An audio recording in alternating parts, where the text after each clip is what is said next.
In front of me is Motorola Edge 50 Ultra, and today I would like to show you how you can edit password in Google Passwords Manager.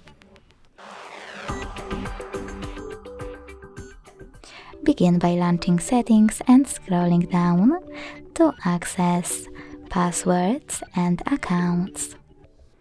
Then hit this gear next to Google.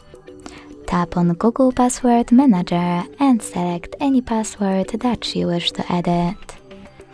Enter your screen lock, hit Edit button, make your changes, and to save them, hit Save at the top right corner.